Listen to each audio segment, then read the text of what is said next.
All right, we've got when x equals 2e, we have the limit as h approaches 0 of natural log of x plus h minus natural log of x all over h. This is the limit definition of the derivative. So this is f of x plus h minus f of x over h with the limit as h approaches 0. So f of x is natural log of x. So what we're looking at here, this means the derivative of ln x. So what's the derivative of ln x? F prime of x is 1 over x. And what's x? X is 2e, so 1 over 2e. Yeah. And that's a very common one to see. Now, if you end up looking at this one on the AP test and forget that for some reason, you try to plug in 0 here, what do you get? You get 0 over 0. So you can always just do L'Hopital's rule with it. You can just do 1 over x plus h minus 1 over your x over 1, and then you can plug in your thing and it'll come out. But easier probably to just recognize it as the derivative. Cool. Everybody good with that one? Yeah. All right. Number 4.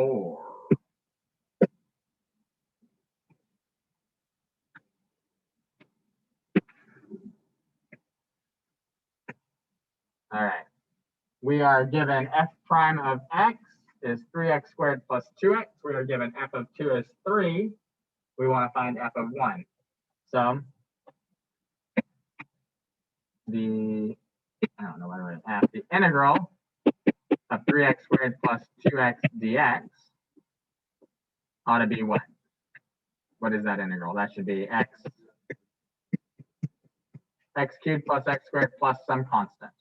That's what f of x is. We just need to figure out the constant. We can find the constant by plugging in 2. F of 2 should be 3, so that should be 2 cubed plus 2 squared plus our constant equals 3. So what is that? 8 plus 4 is 12. Our c is negative 9. So our function f of x is x cubed plus x squared minus 9. We want to find f of 1, so that's 1 plus 1 minus 9, or negative 7. Any questions on that one?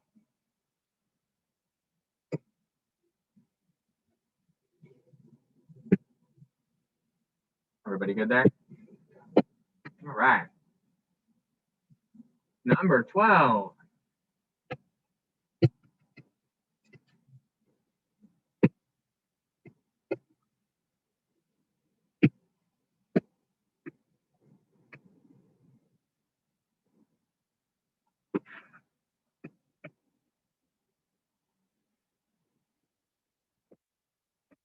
Number 12.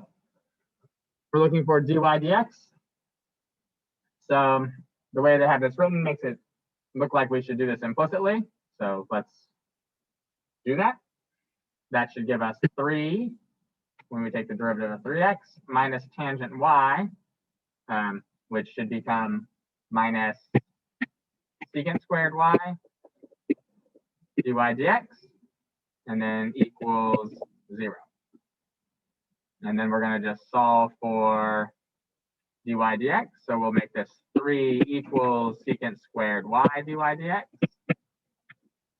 Well, and we would note that none of these over here have secants in them, so probably want to turn that into cosine. 1 over cosine squared y dy dx, which gives us 3 cosine squared y. Everybody good with that one? Any questions on that one?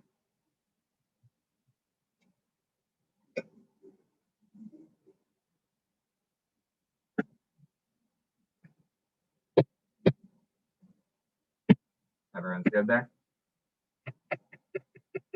Great. All right, here is number 18.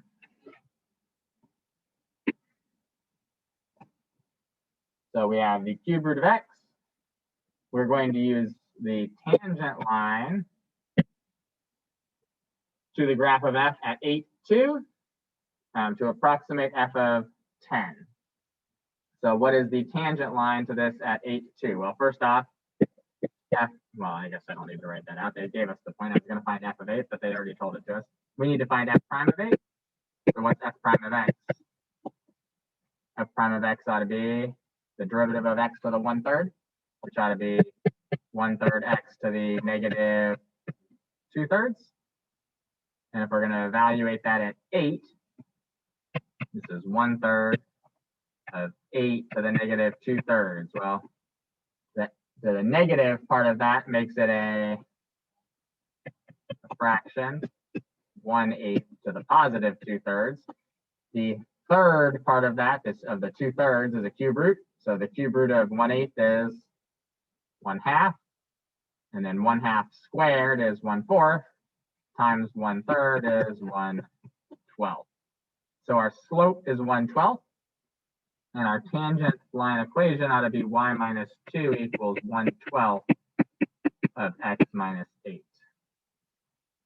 And then we want to find out the value at 10. So we got y minus 2 equals 1/12 of 10 minus 8. That'd be 2/12 or 1/6. And then we'll add 2 to that. 2 plus 1/6 is 13/6. Everybody good with that one? Any questions on that one? All good. All right.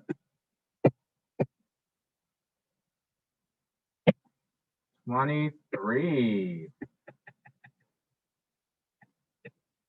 Maybe. I need to do that.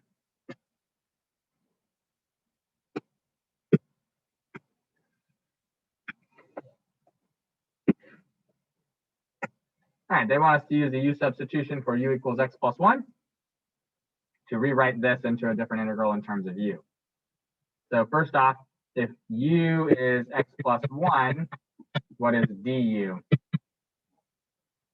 Nope, it is 1 dx. Right? It's dx. And if we go to start writing this, then we end up with a du in the numerator. And we end up with a root u in the denominator. We still have this x in the numerator.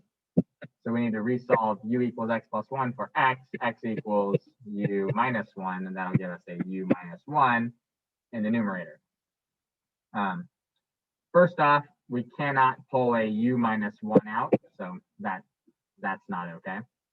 And then second, we're going to need to probably bring this to the numerator, since the only other option up here is 1 over u plus 1, and that does not look like this at all. So if we bring this root u that's in the denominator up, it becomes a u to the negative 1/2.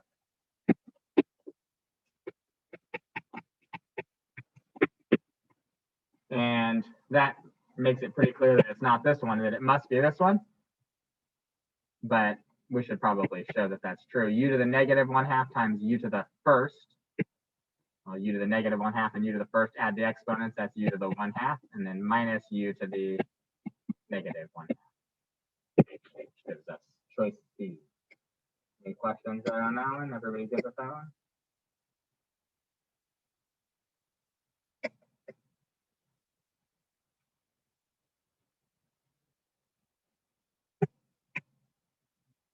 All right.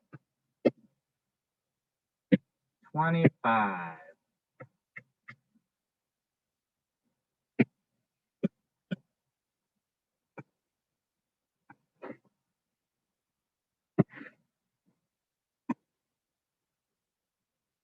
All right, we want to know which of these is a solution to the differential equation y double prime minus 4y equals 0.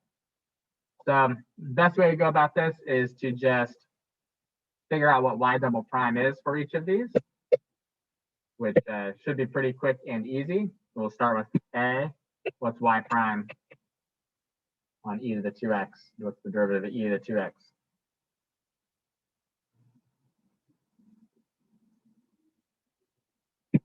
2 e to the 2x. And what's the second derivative?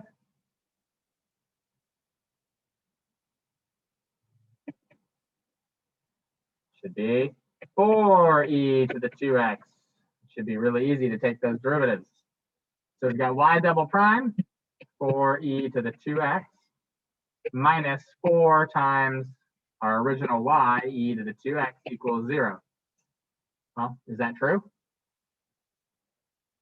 4e to the 2x minus 4e to the 2x is 0. Yep. That's it. Easy enough. If that one didn't work, you'd go and try B, you'd try C, you'd try D until you found one that worked. But that one worked. Everybody good there?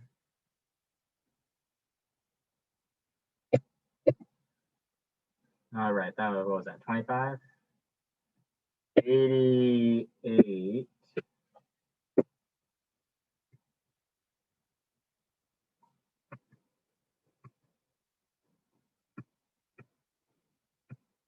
Maybe.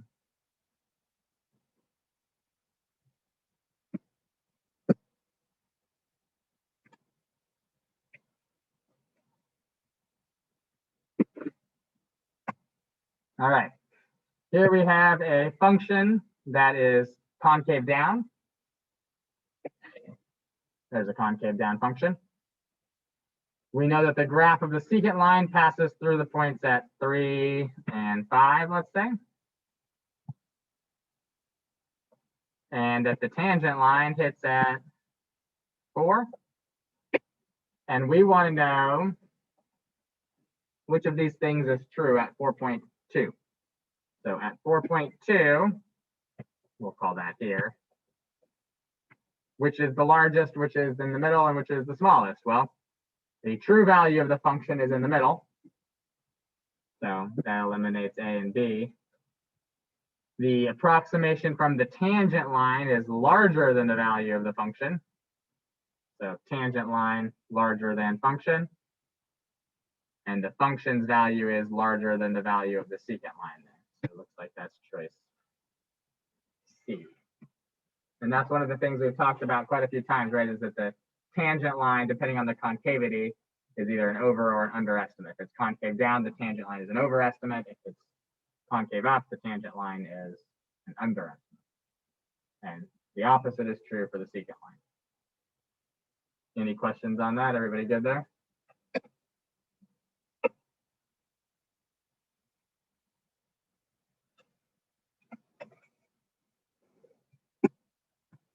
All right.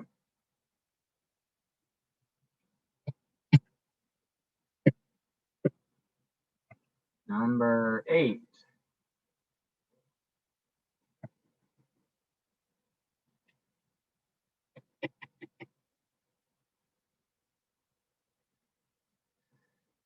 All right. Let's see here.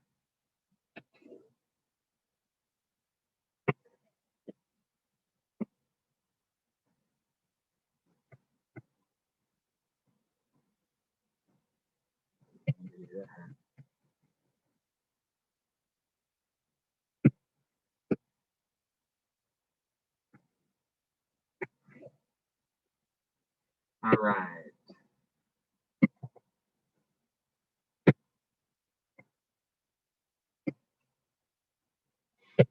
Okay, so we have our graph of F double prime. And we want to know which of these could be the graph of F. So first off, we would note that if the second derivative is positive on these two little intervals here, then our function should be concave up on both of those intervals. So, from -1 to partway through, and from partway through between 0 and 1 to 1, it should be concave up. Well, here's -1. This is concave down, so not that one. This is concave up, so potentially we'll come back to that one. This one, I don't know. It's kind of hard to tell in there, but it's certainly concave up here at 0, and it should be concave down at 0. So we can get rid of that. This is concave down at 0. And And in fact, this one here should be concave down all the way from like -0.5 to +0.5, which this one is, I don't know, I think that's concave up for part of that in there. It looks like it changes concavity at 0, whereas this one should not change concavity at 0. So our only option that's left is D, and from 1 to a little bit closer to 1, it is concave up, then it switches to concave down, then it switches back to concave up, just like this says that it should. Everybody good with that? Any questions on that one?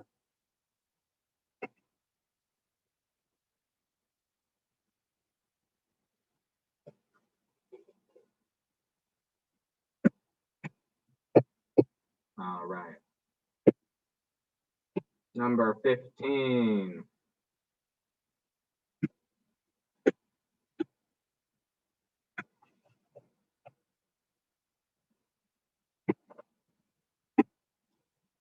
We're given a graph of G prime, which is the first derivative of G. It's a semicircle with radius 2. It's 2 line segments. We're given that G of 0 is 1. We want to find G of 3. Well, G of 3 ought to be the integral from 0 to 3 of G prime plus what? Your initial condition, which was 1. And it's just like a lot of those free response questions that we did with the graphs, right? Except this one's in multiple choice form. So what's the integral from 0 to 3 of G prime? Well, that's the area underneath this curve from 0 to 3. So part of that is a quarter of a circle, so 1/4 pi times the radius of 2 squared. And then part of it is a triangle with a base of 1 and a height of 2. And then we'll add that 1 to the end of it, which looks like it gives us pi plus 2, choice B. Any questions there on that one?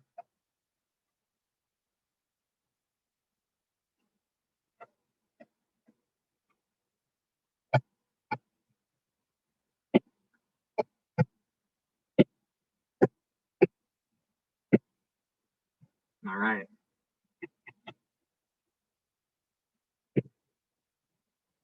Next one. This is 86.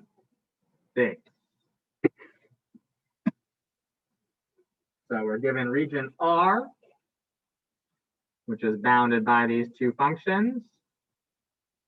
It's the base of a solid. And we have, for each cross-section perpendicular to the x-axis, we have isosceles right triangles with one leg in the region. So there's my isosceles right triangle with one leg in the region. Those two lengths are the same. The area of that cross-section ought to be 1/2 the base times the height. And that base is just the length between these two functions, and both of these are the same. So that ought to be 1/2, whatever that length here is, squared. And we'll integrate it from 0 to 2. And what is that length? Well, it's the distance between those two functions. So the upper function is the cosine function. You have a calculator for this, so if you weren't sure of that, you could check that. But x minus 2 squared ought to be a parabola that's concave up for its entire domain. And that has an x-intercept of 2, so that's clearly the bottom one. So it's going to be 1/2 of 4 cosine pi x over 4 minus x minus 2 squared dx. And your calculator will tell you what that value is. What number was this? 6. Looks like it should have come out to be A. Good or no? Good? Austin, good? Serena, good? Zoom people, all good?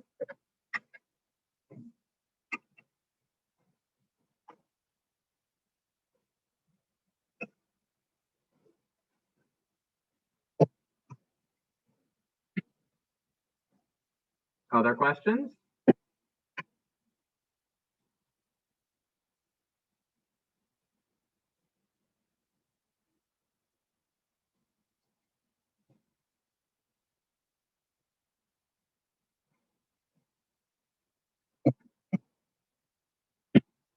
Anybody? Yeah. 7? 87. 87. Okay.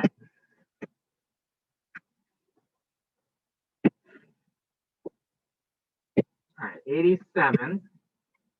And they like to put one of these on there, usually, where they give you some values of some functions, but you don't really know anything about the functions other than just the values of the integrals. We want to find the integral from 2 to 6 of 3 times f of x plus g of x, which should be, we should be able to rewrite this as 3 times the integral from 2 to 6 of f of x plus the integral from 2 to 6 of g of x. And so that should help us figure this out. We can pull the, we can separate into two integrals because of the plus, and we can pull the 3 out of the one that's attached to the 3. And so 3 times the integral from 2 to 6 of f of x is 3 times 5, because that's what that integral is. And then the integral from 2 to 6 of g of x is just the opposite of the integral from 6 to 2. So this should become plus a negative 7. So we got 15 minus 7, which is 8. Does that make sense? Yeah. Everybody good with that one?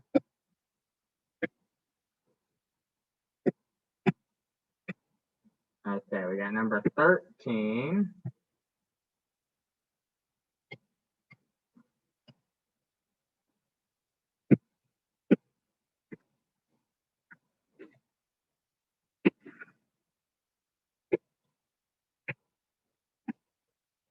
So for number 13, we've got a particle whose position is root t minus 2.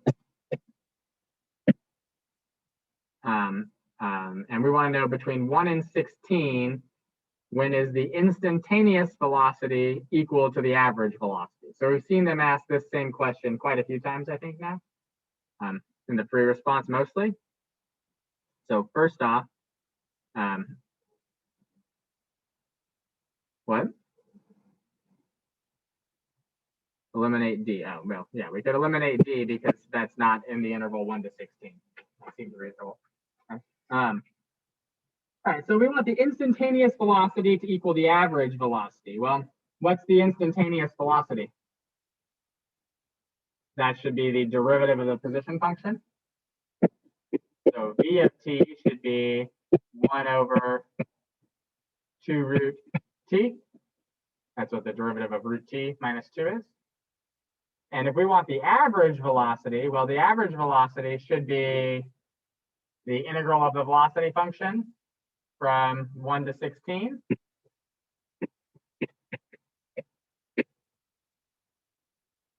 Times 1 over 16 minus 1.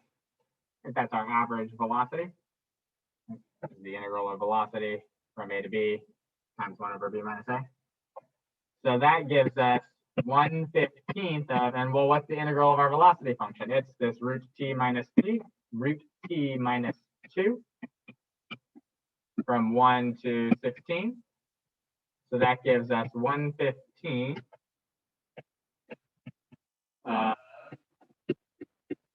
minus 2 minus 1 minus 2 as our average velocity. It's not equals, but times. And then that gives us what? 2 minus a negative 1, which should be 3. 3/15 is 1/5. So we want to know, when does our average velocity equal our instantaneous velocity? And so all we have to do then is solve this for t. So we'll cross multiply and get 2 root t equals 5. Root t equals 5 halves, and t equals 25/4. Any questions on that one?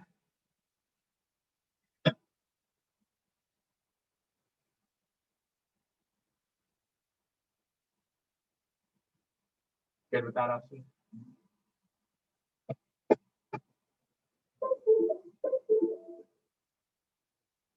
Yes, there is an answer key. I can give you the answer key. Give me a second. We got 3 more problems, and I'll put the answer key up for you guys to look and see if you have any more you want.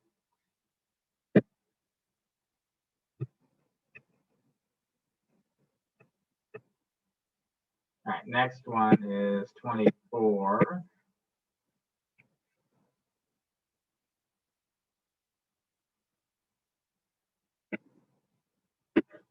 All right, we want to know when this function has a removable discontinuity. A removable discontinuity comes from a hole. So we need to figure out when this has a hole. When does a rational function have a hole? Well, if the numerator and the denominator cancel each other out at some point. So we'll need to factor the numerator and factor the denominator.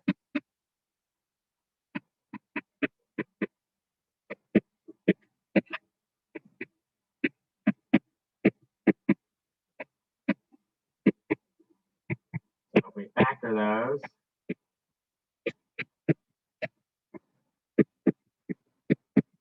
what is the top line factor to? Let's take a factor like that. So the only ones that cancel out are x minus 1s, which tells us that it has a removable discontinuity at 1. We know that it has an infinite discontinuity at 8, and it doesn't have any discontinuity at -8. Good or no?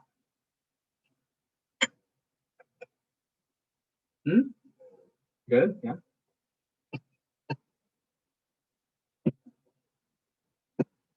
All right, next one, number 85.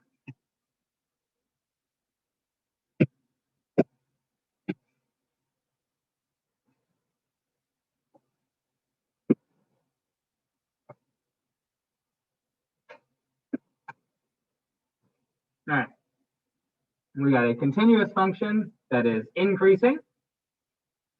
And the table gives us values of f at selected values of x. We want to know what's the best approximation for the limit as x approaches 0 of e to the -2 f of x. So as we are going towards, x is going towards 0, what is f of x approaching?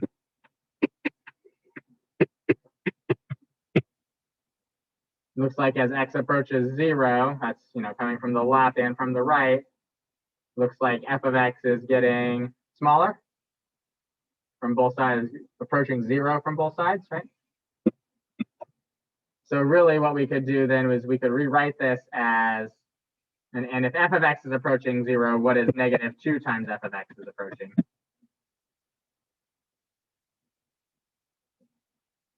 If that's 0, what's -2 times that?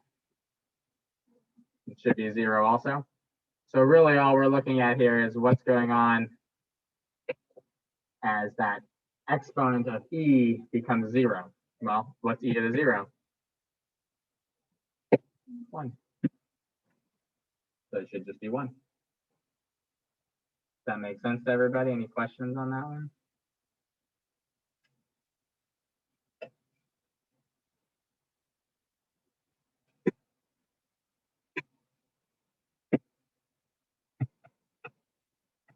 All right, after this one, I'm going to put the answer key up so you guys can check your work. I should have done that at the beginning. I don't know what I was thinking.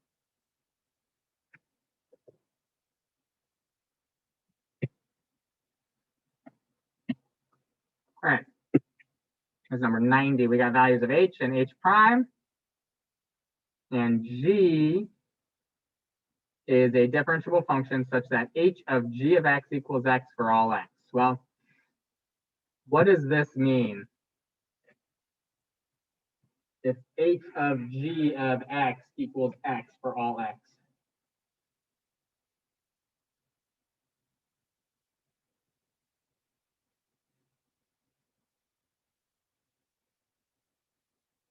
Does that mean they're inverse? That means that they are inverses. H and G are inverses. That is exactly what it means. If the composition of two functions gives you x, then those two functions are inverses. So if H and G are inverses and we want G prime of 7, that means that G contains a point 7 something, and it means that H contains a point something 7. And that's what we're interested in. When does H equal 7? Well, H equals 7 when x is 3. So G prime of 7 ought to be 1 over H prime of 3 according to the inverse rule. H prime of 3 is 5. So we should get 1/5. Good or no? You got to know that fact about inverse functions that you learned, I don't know, 2 or 3 years ago when you were in integrated something.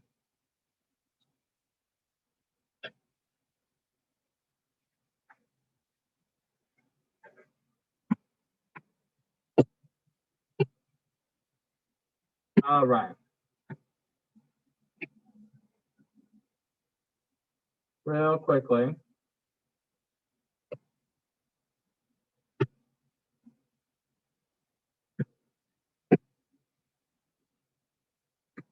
If you need to check your work on any more of them, make sure you got them right there. There is the list of answers there. So I'll give you guys a second. This is 28. So we are looking at the limit as x approaches negative infinity of 3 plus 2 to the x over 4 minus 5 to the x. So let's just see what happens if we plug in negative infinity. What does a negative exponent do? It drops that thing to the denominator, right? So this becomes 3 plus 1 over 2 to the infinity over 4 minus 1 over 5 to the infinity. And what's 2 to the infinity? That's a huge number. And 1 over a huge number becomes 0. And same with 5 to the infinity, that's a huge number, and 1 over a huge number becomes 0. So we just end up with 3/4. Everybody good there with that one?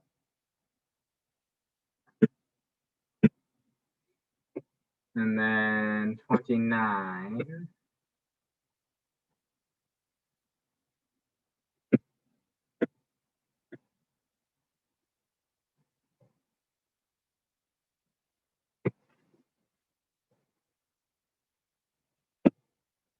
All right, we've got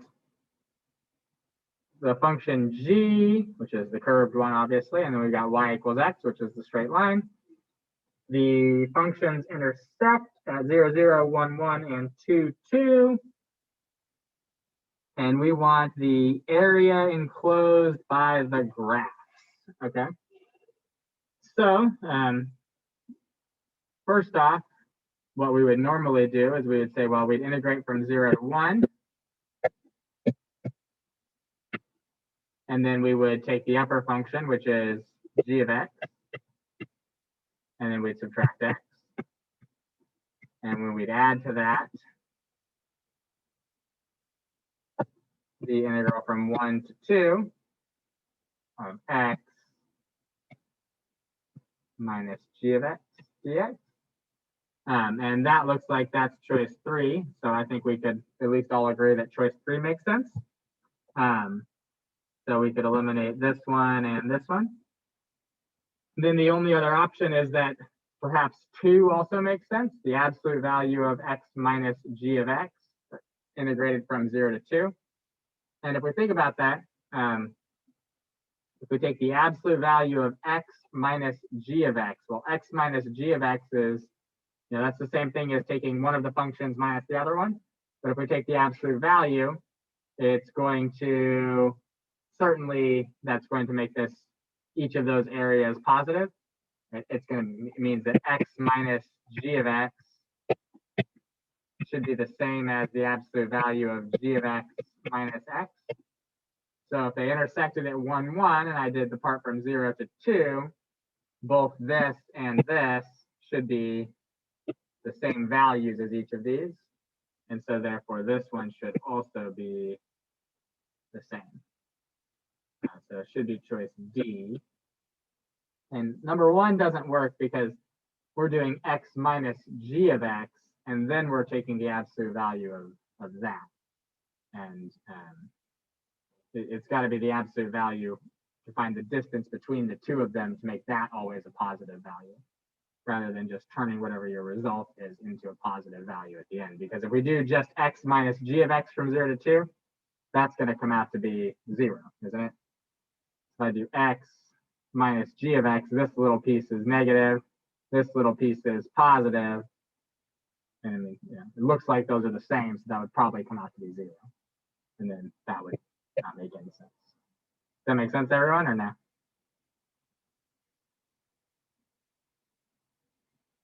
Yeah, good. All right, let's look at 26. Maybe.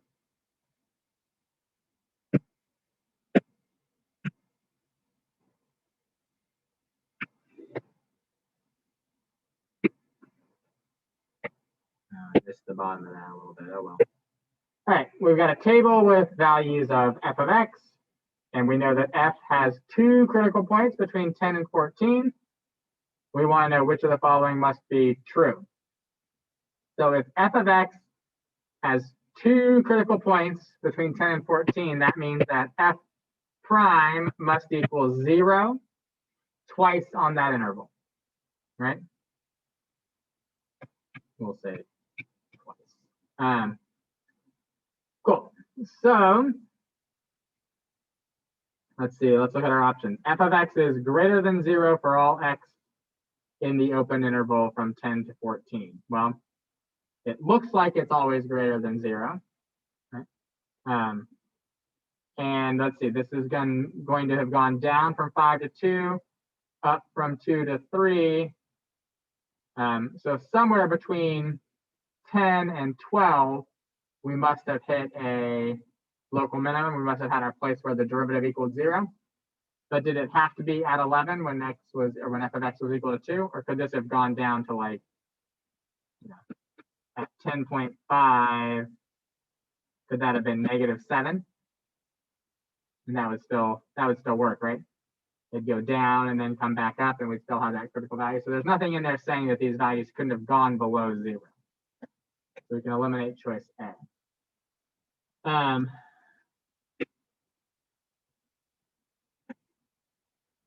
I guess I should say f prime of 0, f prime equals 0 is undefined on that interval.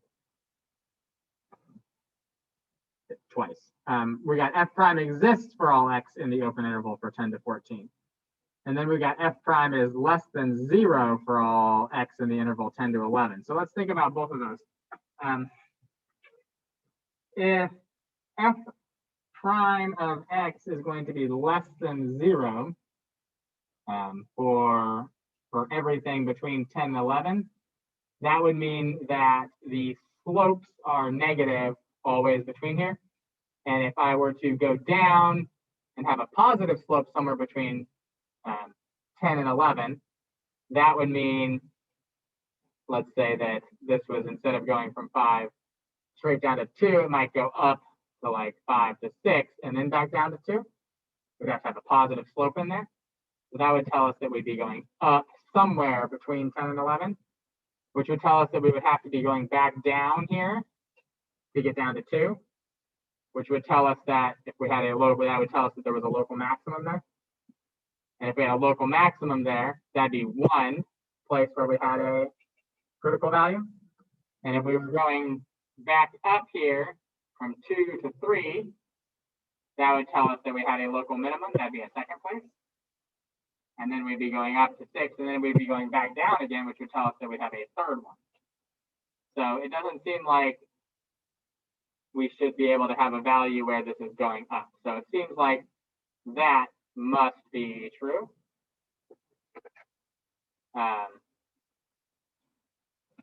Circle that very well. If we think about D, f prime of 12 can't be 0. F prime of 12 can't be 0. Yeah, it says D is the correct answer. Yeah, I was just gonna say that one seems like that should be true too, because that would cause the same issue. So let me think about choice C. F prime is less than 0 for all x in the open interval 10 to 11. Yeah, so give me 1 second. If we go to choice D makes sense too, because this had to go down and then back up and then up and then back down. So we definitely had a critical value between 10 and 12, and we definitely had a critical value between 12 and 14. So we couldn't have had one at 12. So that's got to be true. So what's wrong with C? F prime is less than 0 for all x in the open interval 10 to 11.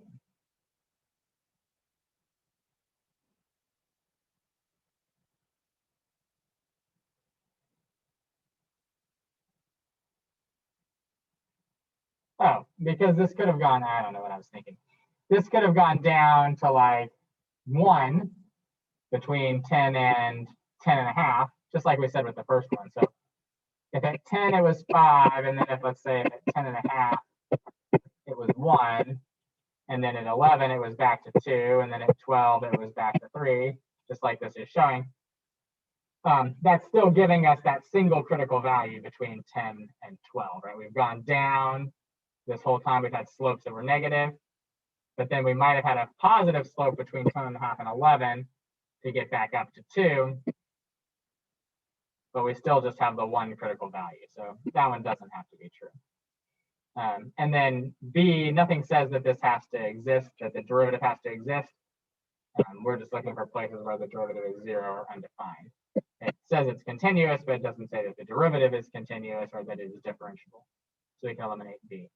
So this chart right here would be a counterexample to C, but there's no way to make it so that we had a critical value at 12, because we had to have one between 10 and 12, and we had to have one between 12 and 14, and therefore there can't be one at 12. Does that make sense to everyone?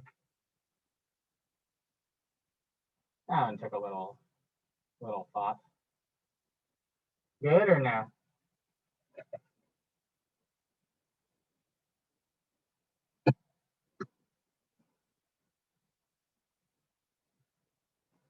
What number was that? 26?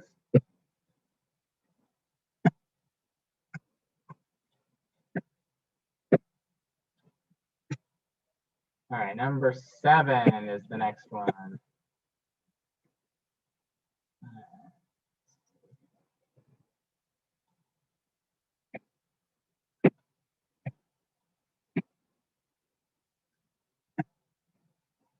We got a particle moving along the x-axis. We're given its acceleration. We're given its velocity at 0. And we're given its position at t equals 0. We want to find its actual position function itself. So first thing we need to do is we need to integrate the acceleration to find the velocity. What's the integral of -4 sine 2t dt?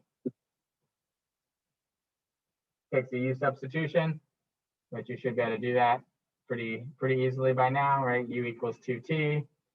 You've got the 2, so you're going to get rid of a 2. You're going to divide this by 2. You're going to end up with a positive 2 cosine 2t plus some constant. And the velocity when t equals 0 is 7.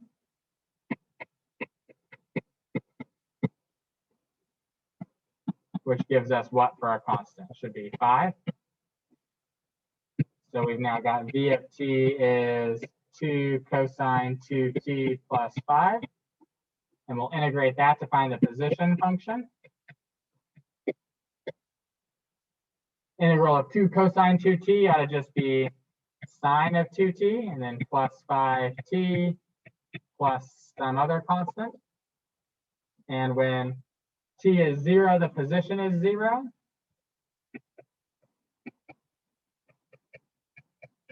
So that second constant is 0. So our position function is just sine 2t plus 5t. Good or no? Good? Yeah.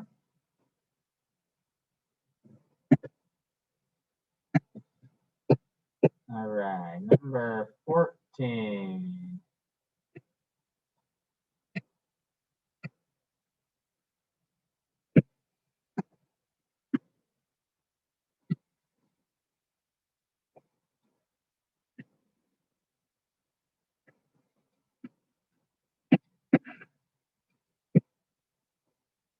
All right, number 14, we have y equals sine of f of x squared. We want to know what is dy dx when x is 3. Now, this is a composition of two functions, right? It's the sine of u with u equal to f of x squared. Right? So what should that become? That should become the cosine of u, so the cosine of f of x squared, times the derivative of f of x squared. Well, what's the derivative of f of x squared? That should be f prime of x squared times the derivative of x squared. So that's the chain rule within the chain rule. Find dy dx. And we'll just evaluate that when x is 3. So that's the cosine of 9 times f prime of 9 times 6. So let's see. 6. Oh, sorry. Cosine of f of 9. 6 cosine of f of 9, f prime of 9. Looks like that's choice D. Forgot to write my f of 9. So chain rule within the chain rule. Good there?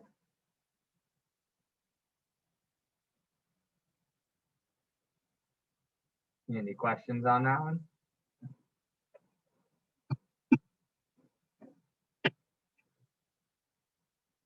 Any questions on any other ones?